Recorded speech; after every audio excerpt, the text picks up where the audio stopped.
Es parte de un seminario muy amplio que se da por primera vez en una diócesis de México y que es para capacitar a los sacerdotes, a los laicos encargados de la pastoral de comunicación en los temas de la agenda actual, ¿no? Los temas de la agenda social, política actual, pero sobre todo en los temas que hacen referencia a la libertad religiosa, y cómo tratarlos y cómo la Iglesia puede y debe ser parte del espacio público, del lenguaje público, utilizando los nuevos medios tradicionales y los nuevos medios de comunicación, concretamente la utilización de las redes sociales, de Internet, de YouTube, etcétera, etcétera. Pues ¿para qué? Pues para cumplir la misión de la Iglesia, que es evangelizar la cultura. Esta cultura que nació con la mexicana, por ejemplo, que nació con una altísima raíz católica, una identidad católica, pero que se ha ido perdiendo poco a poco, y los referentes generales de valor se han ido perdiendo poco a poco, y ahora es la Iglesia, a partir de Aparecida, 2007, mayo de 2007, la reunión de la CELAM en Aparecida, en Brasil, la que está obligada por parte de sí misma a ir a evangelizar esos ambientes, incluso a los ya bautizados.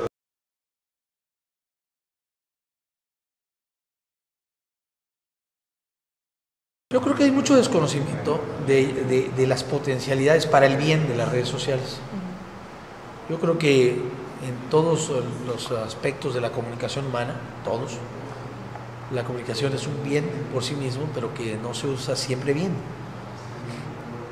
Yo creo que si enseñamos a los sacerdotes a usarlos, y si los enseñamos a usarlos para el bien, no para demeritar su trabajo, sino para enriquecer su trabajo, su presencia en el mundo, la presencia del Evangelio en el mundo, pues estamos haciendo un bien para la sociedad.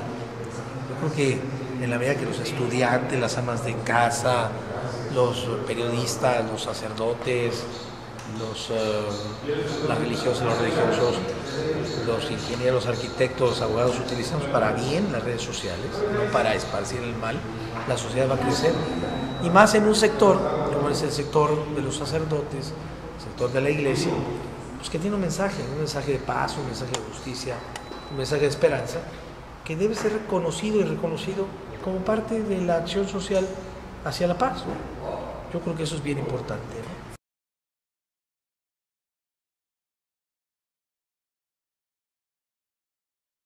Sí, definitivo, ya tenemos que ser muy claros.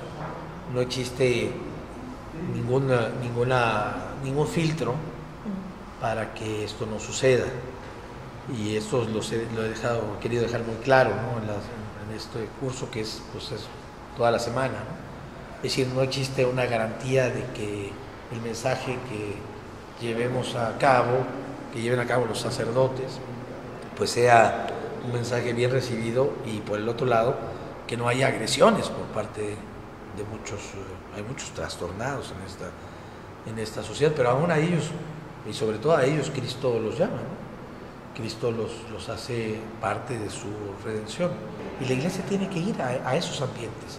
La Iglesia ya no puede quedarse esperando a que la gente venga, ¿no? Así como los clientes que llegan a un sitio, en este caso sagrado, ¿no? Pero que llegan a un sitio. La Iglesia tiene que dar el salto, que dar el brinco e ir a esos ambientes para atraer a esas personas, y no con una función, como a veces dicen, de proselitismo para lavarles el cerebro, etc. No, eso no tiene nada que ver.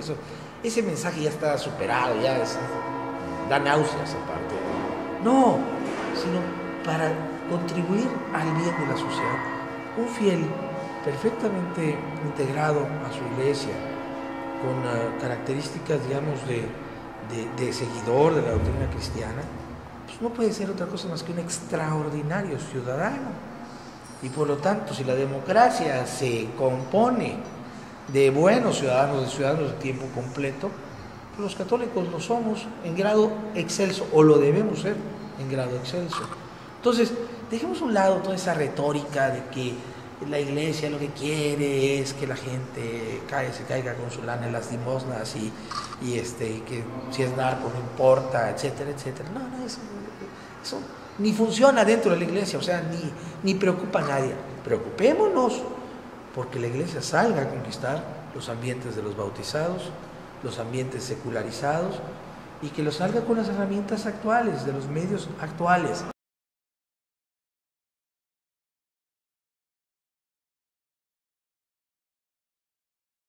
Yo creo que la principal inquietud hasta ahorita ha sido justamente la de que están ellos como la brecha digital con ellos, que, bueno, la mayoría, aunque hay muchos jóvenes, pero no sé cuál es el promedio del clero en la diócesis de Córdoba, pero debe andar arriba de los 50 y algo años, quizás 60 años, ¿no? como promedio, pongamos 57 años como promedio, y bueno, pues la brecha digital con ellos es muy amplia, ¿no?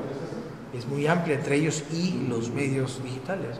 Y la segunda, bueno, pues que no hemos sabido comunicar bien lo que es el bien de la iglesia para la sociedad, y generalmente la iglesia es tratada como algo que obstaculiza el progreso de la sociedad, ¿no? Que es tratada por los medios, y eso hay que cambiarlo. O sea, porque tenemos de dos sopas, o decir, qué mal nos tratan los medios y meterlos en nuestra zona de confort, o hacer que comprendan cuál es la complejidad y cuál es la profundidad y cuál es el bien que provoca la iglesia a la sociedad.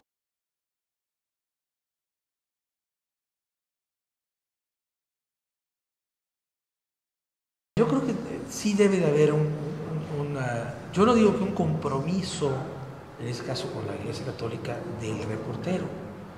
Yo digo que debe ser un compromiso con la verdad, como cualquier otra fuente.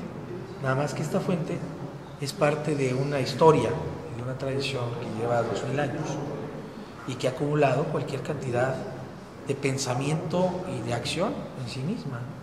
Es decir, no es una realidad que nació antier como una cámara de comercio, ¿no? Nació hace 2000 años y con un mensaje muy específico.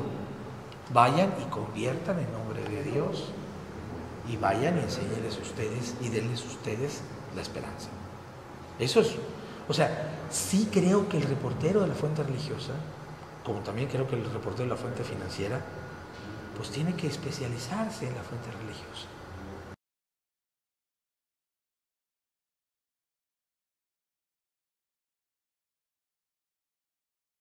Yo digo que no solamente los periodistas, también ha habido muchos asesinatos de sacerdotes y de religiosas y de misioneros. Y es que no entendemos como sociedad, o parece ser que no entendemos, que son dos funciones extraordinariamente ricas para la sociedad. Una la de informar y la otra la de formar. Y parece ser que hay una resistencia por parte de grupos delincuenciales y criminales para que la sociedad esté bien informada y para que la sociedad esté bien formada. A los grupos delincuenciales les conviene una sociedad embrutecida, y también quiero decir que a algunos políticos les encanta una sociedad embrutecida, ¿no? Una sociedad que sea falsamente educada en términos del placer inmediato, del individualismo, de la atomización, de la no generación de una capacidad reflexiva. Pues eso para muchos representa muchos votos, ¿no? Y para otros representa mucho dinero, porque es el negocio de las adicciones, ¿no? Entonces yo creo que tanto periodistas como sacerdotes deberían ser protegidos como tesoros sociales. Los buenos periodistas y los buenos sacerdotes, que son la mayoría, yo estoy plenamente convencido que en ambos gremios son la mayoría, y que no por unos cuantos prietos en el arroz vamos a juzgar a todos los demás, ¿no?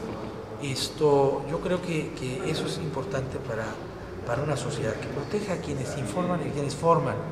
Esto sería entonces una labor fundamental por parte de los gobiernos, que muchas veces claro, dan en los discursos la garantía claro, del trabajo a ambos. Por supuesto, yo he hablado ahora de la libertad religiosa, ¿no? Es algo que se reconoce como un derecho humano fundamental, sí, porque está ahí en la Declaración Universal de los Derechos del Hombre, y porque México ha firmado tratados internacionales como el Pacto de San José, etcétera, etcétera, que lo reconocen así, ¿no? Y bueno, pero del dicho al hecho hay mucho trecho, ¿no?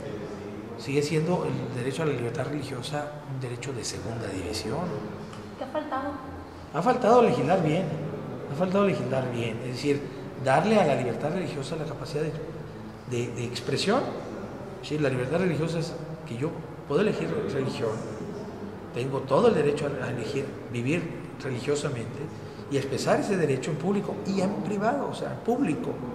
Aquí todavía para expresarlo en público tenemos muchísimas restricciones,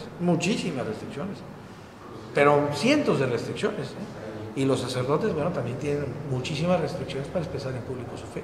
Y si no se legisla bien, entonces faltaría que la sociedad salga y exija. Es correctísimo, totalmente de acuerdo. Sí, tendríamos que ser nosotros los principales garantes de que los derechos humanos fundamentales en este país, que no solamente son el derecho a la salud, el derecho al trabajo, el derecho a la vivienda, o el derecho a la familia, sino también el derecho a la vida, sino también el derecho a la libertad religiosa. Tenemos que nosotros pelear por él, seamos o no seamos creyentes. Esto no es un derecho para creyentes, es un derecho para todos.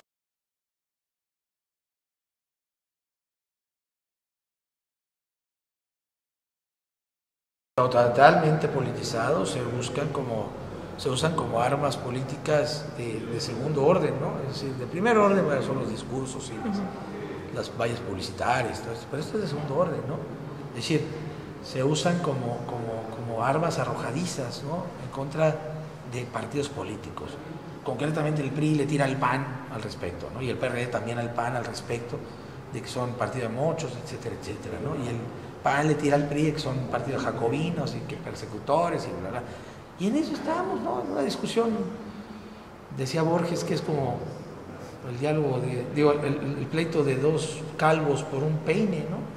En eso estamos, ¿no? Dos calvos que se están peleando por un peine, pues ¿para qué lo quieren si no tienen pelo, no? Bueno, en lugar de hacer todas estas babosadas, pues son babosadas, ¿no? Vamos a ponernos a legislar en serio, vamos a proteger a todos, a los que creen y a los que no creen. Porque una sociedad con pleno vigor, los derechos humanos fundamentales, es una sociedad limpia, es una sociedad donde no van a que ser criminales. Pero una sociedad que empieza por violar los derechos fundamentales de la persona, diciendo hay derecho de primera y derecho de segunda, es una sociedad segregacionista. Y en ese caso yo sí creo, por ejemplo, que los sacerdotes en este Estado mexicano sufren discriminación. Y los que nos decimos católicos, y ojalá lo fuéramos realmente, pero que publicamos en medios, etcétera, etcétera, no es que suframos discriminación, digamos, violenta, pero simplemente por nuestras creencias se nos aparta, se nos considera, incluso los propios lectores católicos, ese es católico, ha de ser chafa, ¿no? Ha de ser chafa. Tenemos metido ese lenguaje, que es un lenguaje depredador.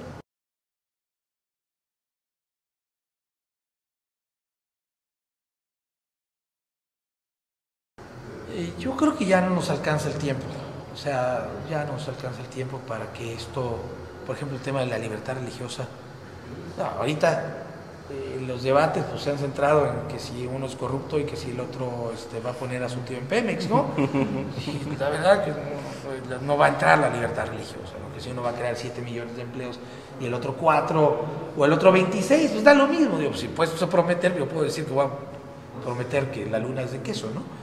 Y lo cumplo, pero lo que no creo que sea lo que no creo que vaya a suceder ahorita es que este derecho humano fundamental, que es el derecho a la libertad religiosa, que decía el Papa Benedicto XVI, es uno de los caminos, quizá el camino privilegiado para la paz, se pueda digamos discutir en este espacio previo a las elecciones, porque es algo que obliga a pensar y no están ahorita por la labor los candidatos de andar pensando, ¿no? Mejor no.